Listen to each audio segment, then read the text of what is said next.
이동현 작가 휴가를 맞아서 오늘은 특별한 분의 촉을 들어보죠. 바로 김종대 촉 시간입니다.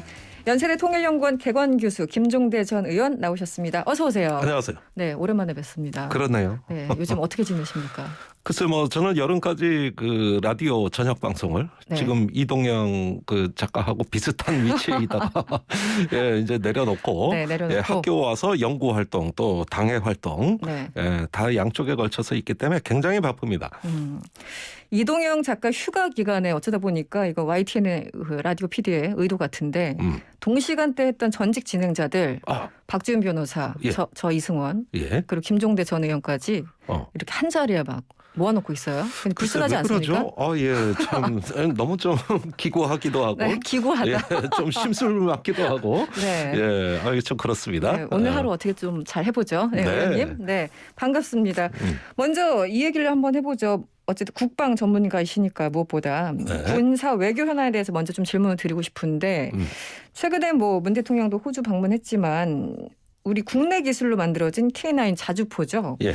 호주에 1조 원 규모나 수출하기로 했는데 이 1조 원 규모 이 국방 그 관련해서 이제 돈 얘기가 나오면 예. 너무 복잡해요. 이게 어떤 규모인지 설명을 좀 해주시죠. 예, 뭐 국방은 보통 조 단위로 나가야지. 보통. 예, 뭐 억 단위는 그건 뭐 저 네. 축에도 못 끼잖아요. 그렇죠. 예, 국방은 워낙 단위가 커요. 그렇습니다. 근데 1조 원이면은 얼마냐? 이게 저 K9 자주포는 30대, 그 다음에 탄약 운반 장갑차라고 있어요. 네. 예, 그 자주포가 있으면 막 포탄을 쏘잖아요. 네네네. 그럼 포탄이 떨어져요. 이 포탄을 운반해주는 예, 이런 장갑차를 15대. 15대. 예, 이렇게 하면은 45대인데 네. 자주포 한 대가 한 40억 대니까 아니 이게 어떻게 1조 원이 나오냐. 네, 네. 예, 몇천억 원이지. 네. 그런데 이걸 호주에서 그 생산 라인을 깔아서 거기서 생산하는 겁니다. 그러니까 이제 기술과 노하우를 다 수출하고 장비도 수출해서 네.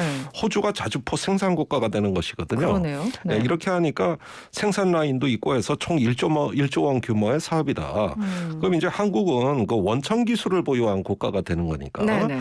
예, 이제 상호에 어떤 장비 및 부속품 조달, 탄약 조달 뭐 이런 데 있어가지고 상당한 로얄티 수입이 기대되는 거죠. 네네. 이 1조 원이 뭐 다 우리 건 아닐 것 같아요. 그러나 어떤 그 장기간에 걸쳐서 네. 그 계속 우리가 이제 관여하게 되니까 거기서 네. 수익이 발생하는 것이고 그런 면에서는 매우 큰 사업입니다. 또 이런 정도의 큰 사업을 한국하고 전면적인 협력을 통해 가지고 네. 호주가 이제 자주포 사업을 시작했다 그러면은 양국 간의 군사 협력도 굉장히 수준이 높아지는 네. 것이고. 거기에 아예 그렇게 시설까지 깔 정도면 상당히 신뢰 관계가 구축됐다는 거잖아요. 네. 그렇죠. 보통 이제 같은 무기를 쓰는 국가 간의 신뢰 관계는 다른 어떤 상업 거래하고 달라요. 적대 국가도 무역은 하잖아요. 그렇죠. 예, 그런 무역하고 군사 무역은 적대 국가 간에 못 하죠. 이거는 신뢰가 없으면 안 되는 거고. 그렇습니다. 네. 또 같은 무기를 쓴다는 것은 이제 양국의 그 군사 외교적 관계가 그만큼 긴밀해진다는 뜻이니까 네네. 이 무기 수출은 상징적인 의미, 군사적 의미가 네. 굉장히 큰 겁니다. 네. 보통 유럽에서 혹은 뭐 미국에서 수입하지 않을까 싶었는데 우리나라와 이런 계약을 맺었다고 해서 일단 여쭤봤고요. 네. 이 K9 자주포가 전 세계 자주포 뭐 시장 점유율 1위를 지키고 있는데 네. 그 이유는 뭔가요? 예, 전 세계에서 한 1,700대 쓰고 있어요. 1,700대. 예, 한국이 제일 많이 쓰고 뭐 몇십 대씩 파는 건데. 네. 근데 이거 굉장히 운이 좋았습니다, 사실은. 운이 좋았어요. 예. 그 미국이 이제 1990년대 그 아버지 부시 대통령 시절에 네네. 그 크루세이저라는 미국의 그 대포 만드는 사업을 전격적으로 취소시켜 버렸어요. 그 뭐 이렇게 무거운 포를 어떻게 중동까지 갖고 다니냐. 네네. 너무 비효율적이다 해서 사업을 없애버렸습니다. 네. 그러니까 미국이 이걸 안 만들어요. 자주포를. 그런 틈새 시장을 한국이 기다렸다는 듯이. 네. 말하자면 준비된 주자로 나서가지고 네. 공략해버린 것이죠. 이렇게 해서 그 뭐 독일에도 유사한 기종이 있긴 하지만 여전히 패권 국가인 미국이 포를 안 만드는 그런 어떤 그 주인 없는 시장에서 우리가 도전했다는 거는 굉장히 그 운이 좋았던 부분이라고 할 수 있지만 그 운도 실력이 있어야 그렇죠. 먹는 거 실력이 아니겠습니까? 네. 근데 우리의 제조업 능력이 상당히 뛰어났습니다. 특히 이 K9 자주포는 제가 이 사격 통제 장치를 보면 굉장히 뛰어난 게 네. 초반에 한 몇 초 간격으로 3발을 쏴요. 네. 그런데 각도를 약간 달리해서 쏘면 잠시 후에 한 지점에서는 이 3발이 동시에 떨어집니다. 그게 가능합니까? 수학적 계산으로. 네. 그러면은 피해를 짧은 시간 안에 상대방한테 더 강요할 집중적으로. 수 있는 것이죠. 네네. 이렇게 우수한 사격 통제 장비, 그다음에 이제 그 연속으로 3분에 한 10발 가까이 발사할 수 있는 능력, 그다음에 우수한 후속 군수 지원 능력 이런 네. 걸로 보니까 한국형 명품 무기로 불러도 손색이 없다. 이 정도면은 이제 세계 어느 시장 내놔도 네. 우수한 포라는 게 입증이 됐고, 여기에 155mm 포인데 한 40km 나가거든요. 네. 40. 굉장히 많이 나가는 거예요. 40km. 네. 네. 백리입니다. 백리. 백리. 예. 어른들 예전에 백리 할 때. 네. 그렇죠. 그런데 거군요. 사실은 한반도 지형에선 산악이 많아서 백리 나가서 어디를 맞추는지 표적 잡기가 어렵지만 네네. 호주는 허허벌판이거든요. 네. 그러니까 이 사정거리가 40km 길다는 게 호주 같은 데서는 오히려 더 먹혀들 수도 있는. 100% 효율적으로 활용할 수 있다라는 의미네요. 그렇습니다. 네, 지금 갑자기 궁금한데 사실 얼마 전에 어떤 기사도 잠깐 나왔습니다만 네. 우리는 이제 남북관계 대치 상황이고 뭐 예를 들어 러시아, 유럽 뭐 이렇게 대치 국면들이 딱 눈에 띄는데 네. 호주는 도대체 누구랑 싸우려고 무기를 이렇게 열심히 가져다 놓는 거지? 이렇게 궁금해하시는 분들 계실 것 같아요. 네. 거기에 잠재적 적군은 어느 쪽입니까? 호주. 원래 미국이 호주가 이제 5I라고 미국의 5개 동맹국에 들어가 있어요. 그렇죠. 네. 미국의 최고 동맹국이죠. 군사 기밀을 공유하는 데니까. 그래서 호주, 뉴질랜드, 영국, 프랑스, 캐나다는 원래 그 영어권을 쓰는 네. 미국의 어떤 그 뭐 친형제 같은 나라들입니다. 네. 앵글로색슨 쪽에 영어도 쓰고. 그렇습니다. 네네. 그런데 이제 미국이 90년대부터 중동에서 전쟁을 많이 치르면서 네. 호주를 중간 발진 기지로 지금까지 그 군사화하는 데 상당한 어떤 역할을 했고, 네.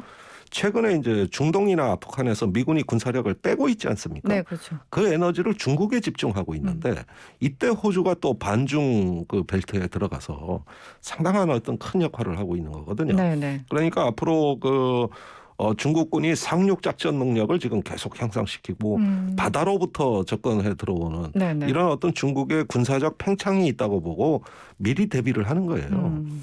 그래서 섬국가인 호주가 어떤 그 외부로부터의 어떤 그 안전을 지키는 데 있어가지고 이런 어떤 그 자주포뿐만이 아니라 네. 앞으로도 뭐 전투기라든가 함정이라든가 이런 걸 통해서 미국의 핵심 동맹국으로 지금 부상이 되고 그렇죠. 있는 겁니다. 오커스도 그렇고. 네. 그래서 뭐 일각에서는 미국의 생각을 알고 싶으면 호주에 가서 물어봐라. 네.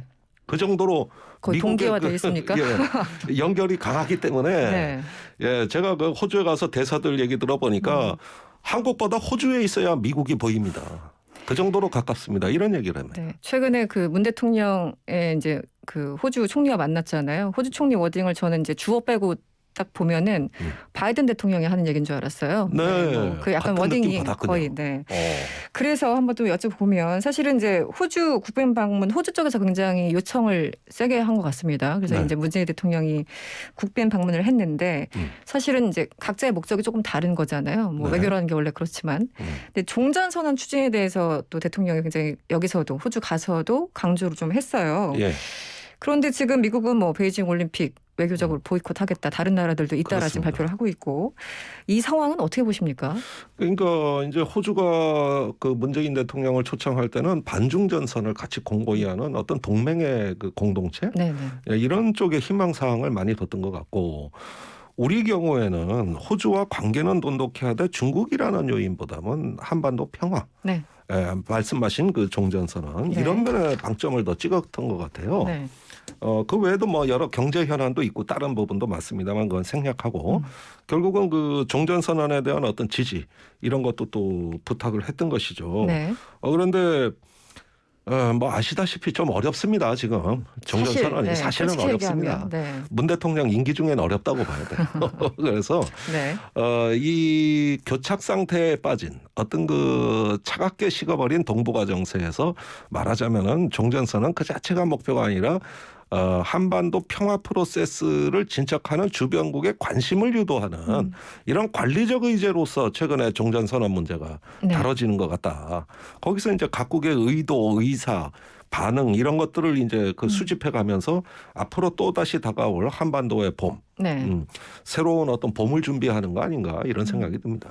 그래도 뭐 외신 보도에 따르면은 뭐 벌써 한 3주 정도 지난 것 같은데요. 한 달 정도 됐습니까? 뭐 구체적인 문안 조율에 들어갔다 이런 보도도 사실은 있었는데 예. 어느 정도 우리는 굉장히 좀 의지를 갖고 미국도 약간 좀 마지못해 호응해주는 모습이긴 하지만 네. 그렇게 뭐 문장을 직접적으로 좀 구상하고 이런 정도면은 그래도 꽤 나간 거 아닌가 싶기도 하고요. 예. 네. 그러니까 종전 선언에 대해서도 미국의 동의를 이끌어낸 건 큰 성과예요. 그 자체는. 예. 네. 그런데 조금 이제 디테일에서 달라지고 있습니다. 미국은 비핵화 과정의 시작 단계 종전 선언을 고려하는 것이지 네. 종전 선언만 똑 떼서 하고 그 다음 비핵화 과정이 없다면은 이건 뭐냐.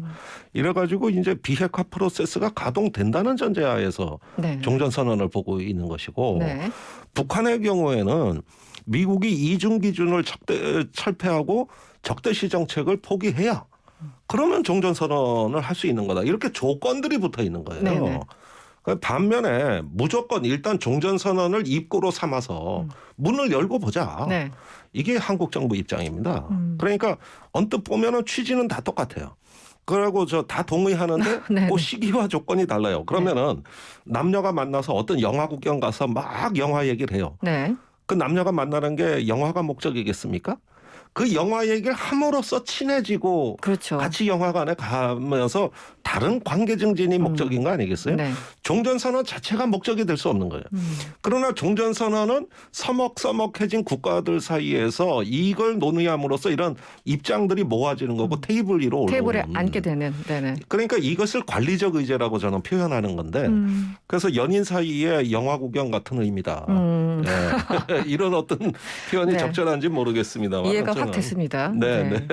알겠습니다. 또 이 이슈도 한번 짚어보죠. 사실 지금 주한 미국 대사가 거의 1년째 공석이잖아요. 그래서 외신에서도 아니 한국에서 굉장히 섭섭해한다. 예. 한국과의 동맹 관계를 생각하면은 이건 진짜 예의가 아니지 않느냐 비판하는 그 외신 기사도 있었습니다. 예. 어떻게 보십니까? 사실 뭐 우리나라뿐만 아니라 다른 나라들도 비어 있는 그 대사 자리가 많다고 하더라고요. 뭐 미국에서 흔히 있는 일이에요. 흔히 있는 일이다. 예. 뭐 전에도 그랬어요. 5년 전에도 그때 마크 네퍼 네네. 그 대사 대리가 대사 대리. 예, 장기간 그 대사 임무를 수행했고 이번에도 마찬가지고 해리 해리슨 대사가 워낙 그 보수 강경파 그 인도 태평양 사령관 출신으로서 아주 그렇죠. 한국에 와가지고 고압적 태도로 여러 번 우리를 괴롭혔습니다. 네, 불 질렀죠. 네. 예.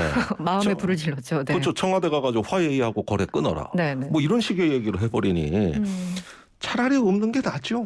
네, 그렇게 따지면은. 네. 예, 그런데 이번에 그 코소 대사가 네. 제가 만나봤는데 굉장히 합리적인 분이고 지한파인데다가 부인이 한국계 미국인이에요. 그리고 그렇군요. 한국의 그 갈비찜 요리도 잘해요. 예, 장모님한테 잘 보이려고 그랬다는 거예요. 이런 디테일. 네. 예, 그래서 훨씬 얘기가 잘 통해요. 뭐 전임 대사가 있을 때보다 분위기 훨씬 좋고 그래서 이렇게 미국에서는 이제 상원의 청문회를 통과해야 되기 때문에 네네. 그 대사가 공석이고 주요 정부의 요직들이 공석인 사례가 워낙 많기 때문에 그렇죠. 이런 걸 가지고 동맹의 어떤 그 성실성을 평가할 필요는 없다. 지금도 좋다. 그렇게 말씀드립니다. 미국은 워낙 이 청문회 자체가 복잡하고 대상도 많기 때문에 사실 이제 물리적으로 시간이 워낙 걸리기도 합니다. 보통 보면은. 그런데 구조적으로 그런 거에다가 지금 민주공화당 간의 그 불협화음과 서로 반목, 질시, 경쟁 이게 워낙 심해지다 보니까 그 피해를 우리가 입는 거예요. 그렇군요. 네. 옛날 초당적 협력이라는 게 잘 안 돼요. 이제 미국 민주주의가 토대에서부터 그게 안 되는 분위기라 가지고 뭐 하나 의회 협조 받는 일이 다 꼬이고 있습니다. 지금 민주당과 공화당도 열심히 싸우느라고 네, 한국보다 더 심합니다. 망가진 게. 만만치 않더라고요. 보니까. 네. 알겠습니다. 지금 1년째 공석인데 다른 나라도 공석인 곳이 참 많다. 네, 좀 답답하다. 여기까지 좀 듣겠고 김정은 최근에 사진을 좀 봤어요. 네. 뭐 갑자기 30대인데 50대처럼 보인다. 뭐 여러 가지 이제 그 얘기들이 많았었는데 어느새 보니까 이제 김정일 국방위원장이 사망한 게 2011년 이제 12월이었지 않습니까? 그래서 10주년이 됐더라고요. 시간이 흘러서. 네. 김정일이 사망하고 나면은 뭐 북한은 뭐 몇 년 내에 망할 것이다 이렇게 또 전망하시는 분들도 많았었는데 어쨌든 10년이 흘렀습니다. 지금 북한 상황에 대해서는 어떻게 평가를 나름 하고 계십니까? 김정은의 리더십 통치 체계는 상당히 그 성공적으로 연착륙했다. 공고하다. 네. 그런 점에서는 굉장히 놀랍죠. 세계에서 그렇게 어려운 민생의 그 어려움을 안고 사는 나라가 저 정도 통치가 유지되고 비록 파시스트적인 어떤 전체주의 체제이긴 하지만 상당히 안정돼 있거든요. 네. 예, 이런 것들은 이 북한의 어떤 지속 가능한 어떤 통치 구조라는 건 정말 연구 대상입니다. 이게 서구 그렇죠. 사회가 이해를 못하는 거거든요. 네, 이해를 곧 못하죠. 무너질 거다, 무너질 거다. 네, 그래서 네. 아까 말씀하신 대로 김정일 위원장 그 이전에 1994년에 김일성 주석이 사망했을 때도 곧 망한다 그러는데 망하기는커녕 매장하거든요. 그 당시 CIA가 5년 안에 망한다 그랬었죠. 예. 김일성 사망하면 CIA가 공식으로 보고를 했죠 그때. 예. 네, 네. 그런 면에서는 이 10년의 역사는 김정은 시대가 성공적으로 열렸다. 그리고 김정은의 가치가 선대와 다르다. 선대와 다르다. 예, 뭔가 인민의 행복이라든가 네. 또 개인적 가치 이런 거 하면서 그 어떤 중요 시설에서 김일성, 김정일 사진을 떼버린 거라든가. 네, 네. 예, 또 이제 김정은 시대를 선포하는 듯한 어떤 각종의 퍼포먼스를 봤을 때 이제 자기 시대의 정체성을 비교적 단단하게 구축한 것 같다. 예, 그런 점에서는 좀 놀라움이 있죠. 네. 지금 시간이 많지 않아서 지금 한 네. 2분 남았는데 마지막이 또 오셨으니까 국민의힘 선대위가 예. 지금 사실상 엉망입니다. 네, 지금 정치 현안 어떻게 보고 예. 계십니까? 어제 이준석 아니, 대표도 네, 이제 대선을 한 80일 남겨놓고 네. 저럴 수 있다는 것 자체가 너무 저는 신기한데. 예, 여의할 거 없이 굉장히 이례적인 사건이라고 얘기를 하시는 것 같아요. 그렇습니다. 근데 우리나라 이제 정치 구조가 당권 대권이 분리된 구조 아닙니까? 네. 옛날에는 당 총재가 대선 후보였어요. 상김 시대까지. 네, 네. 근데 이제 언제부터인가 이제 당권과 대권이 분리되는 네. 이런 어떤 정당의 틀을 갖춰 나가면서 무수히 많은 실험이 있었는데 이번이 대표적입니다. 그런데 그 세대가 다르고 어떤 정체성이 다른 어떤 대권 후보와 당권자가 사이에 이렇게 일어날 수 있는 게 파국으로도 갈 수 있는 가능성을 보여줬어요. 네. 과거 같으면 파국으로 갈 것 같아도 이 시점이라면 다 상당히 이제 봉합하죠. 봉합되고 네네. 균형을 찾았을 텐데 네. 이럴 수 있다는 걸 보면은 상당히 앞으로 국민의힘이 이 대선 전국 관리에 어려움이 이제 예고가 됐고 또 세대 간에 또 어떤 지역 간에 그 원팀으로서 기능을 하기에는 네. 이미 많이 어떤 그 이완된 모습 이러면서 어떤 국민의힘은 사실 깊은 내상을 입었지 않았을까 생각이 들어요. 지금 그 이준석 대표 당대표가 이제 선대위에서 직을 내려온 다음에 이 모든 상황을 김종인 총괄한테 맡겼잖아요. 네. 이 상황은 어떻게 보십니까? 그 수밖에 사람들은 없다. 원래 친해요. 김종인 이코로 이준석이에요. 박근혜 대통령 때 같이 핍박받은 사이 아닙니까? 아, 그렇죠. 네. 예, 그래서 맨날 강남에서 모여가지고 커피 먹던 사이 아니에요. 그 중에 제일 선임이 김종인, 네. 제일 막내가 이준석, 7인 모임도 있었어요. 아, 그래서 이준석 대표가 10년을 우리가 교류하면서 지냈다라는 게 그 워딩이었군요. 아이 그렇습니다. 아, 네. 예, 제가 그건 잘 알죠. 알겠습니다. 그러니까 이번에 그런 것들은 이준석의 또 다른 아바타, 김종인의 또 다른 아바타가 이준석, 김종인이거든요. 그런 점에서는 둘은 이신전심이고 이미 만나서 차 한잔 했다는 거 아니에요. 그렇죠. 오찬을 했죠. 네. 예, 그렇습니다. 오찬이군요. 오찬이었습니까? 네, 알겠습니다. 질문은 많은데 시간이 다 됐습니다. 예. 의원님. 네, 김종대 촉 여기까지 하겠습니다. 지금까지 김종대 전 의원이었습니다. 고맙습니다. 감사합니다.